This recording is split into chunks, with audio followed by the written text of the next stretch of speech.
Hello again.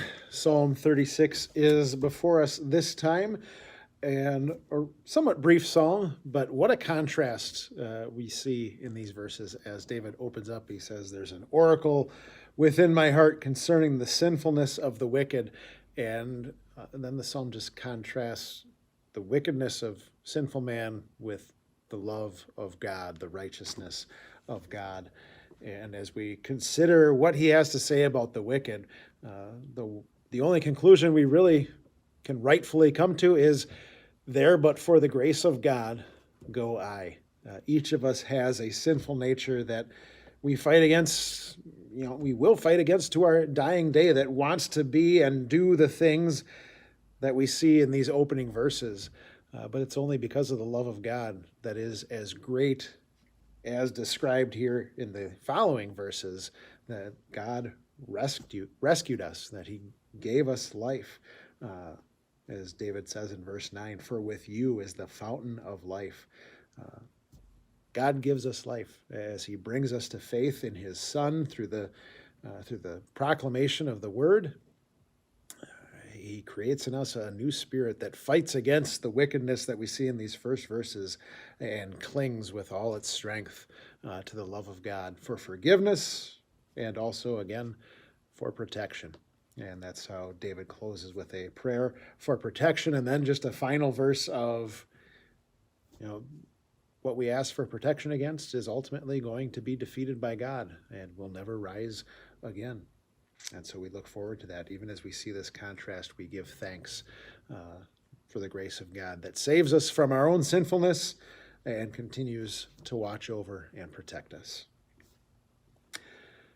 "An oracle is within my heart concerning the sinfulness of the wicked.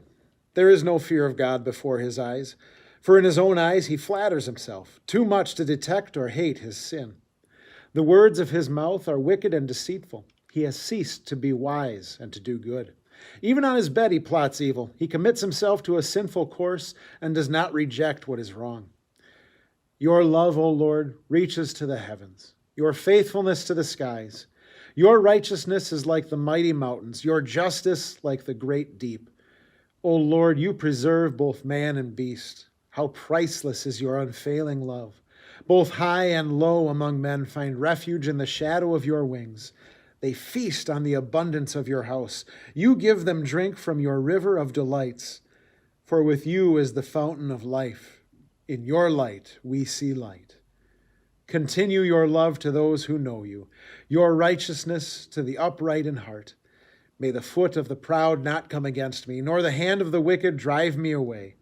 See how the evildoers lie fallen, thrown down, not able to rise." I guess one more thing that is just kind of striking is just the breadth and depth and width of God's love as it's described. As high as the heavens and skies, as mighty as the mountains, as deep as the sea. All these attributes of God are beyond our measure, our ability to fully comprehend. And thank God that he bends that love and that faithfulness to us, to sinners. Through Christ crucified and risen, there we see God's love, that he would send his own son, or as Paul puts it, would not even spare his own son. Just that's the depth of God's love for us. Gives up his own son for us all, as we so often sing in our church services.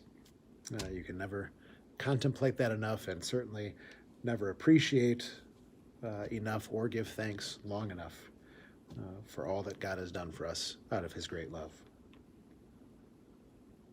Just a neat little psalm there. All right, I'll see you again, hopefully, for Psalm 37.